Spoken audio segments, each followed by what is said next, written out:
I love playing me some card games. What? I need to pay the bills. Wait, hold on, mate. Hold on. Sige. What? Ang babasa ka yun. Bibigyan ka 2,000. Look, I guess there's only one way to go. And one thing to do. Akalis yan. 2,000. Pag-sparky. Kasi sister, ibis ka lang. Hindi na kayo. I need money.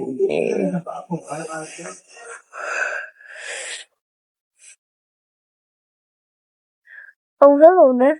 Oh, hello there, sir. What do you want, sir? I got some bigger money over here. No, I need that much money right now.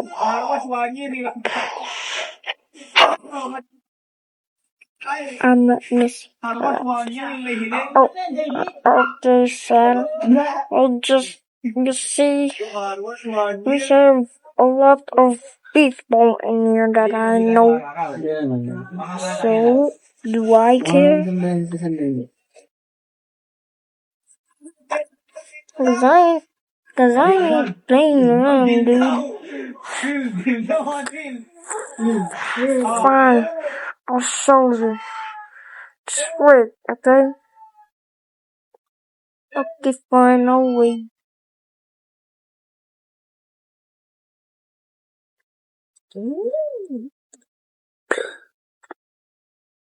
Damn, where is this dude at, dude?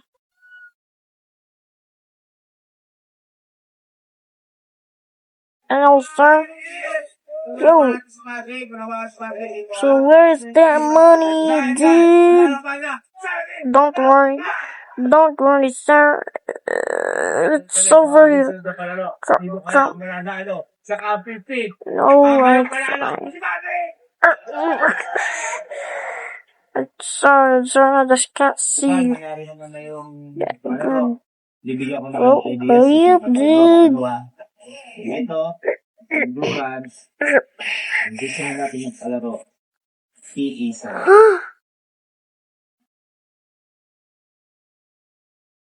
Kunti ka na dito? Ang dating speaker, di ba? Parang pagtakbo ng kanyang kliyente. Yung sinasabi po ni Girl ni Chacha, sabi Show me ni the Ma'am, baka daw way, kung nababasa. Yung unang report nila, doon klaro kung sino-sino ang mga dapat kong kasutan. Naando doon yun, nabasa din po natin yan. Doon nga, may mga binabanggit din po mga kapatid na ilang pong mga personalidad na dapat po daw isa sa further investigation. Oo, at meron din po nga sila mga sinasabi, di ba, na mga dapat po ay maisama dito po sa kanila pong kaya ang ibang mga taga-Bulacan, nagtatanong din ano nga nangyari kay First District Representative Danny Domingo.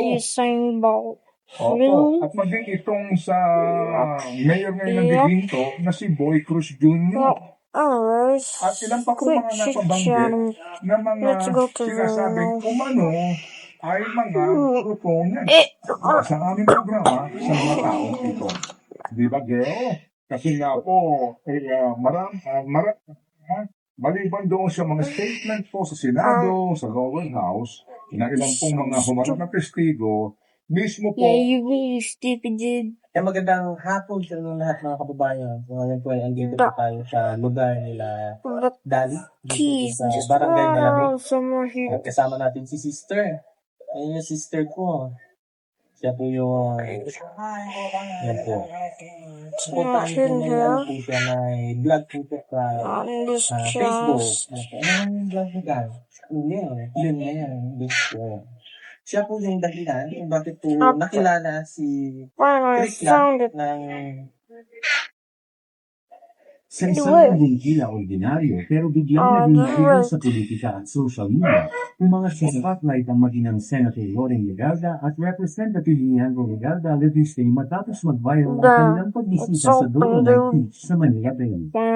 Isang simpleng nakabansalan pero sa mas malalim na tingin, parang mas malalim na mensahe, lalo na sa gitna ng pasiling usapan tungkol sa environmental policies, political dynamics, at ang bigat ng mga panukalang batas na ngayon ay pinipilangan ng credit sa Kongreso. Sa question na itanong si Congressman Modeste, sinabi niya, dinala ko ang aking kanina para sa kanyang first time sa Dolomite Beach. Ang ganda at ang linis, buti na lang may ganitong mga pasyalan na bukas para sa lahat ng mga pamilya. Salamat, Mama, sa pagsuporta mo rin sa Dolomite Beach. Kasabay nito ang larawan nilang mag-iwan naglalakad sa Baywalk, St. Terry Loaded, isang public display na hindi pwedeng hindi napansin ng publiko at mga kapwa Oh, mambabatas. wait, just Ang all prime minister ni Lodiste na dalhin ng kanyang ina ay hindi basta-basta. like Ilang araw it's bago ang viral inventory na is full. ito, mismo si Senator Lauren Alright, Legarda because you're doing nagpula sa business, Dolomite dude. Beach. Sinabi hindi Fine. nakikita ang tunay na halaga at dapat nag-inuuna ang solid waste Alright, now management at just iba pang leave. scientific Okay. solution kaysa sa cosmetic beautification. Okay, fine, Sinabi I'll niya, leave, simula dude. pa ng I'll ginawa ang leave. Dolomite ay hindi ko nakikita kung anong kahalagahan niyan. Kaya Fine. nang makita siyang naglalakad doon kasama ang anak ng mambabatas, hindi maiwasang magtanong ng marami. Simpleng family moment na ito o may political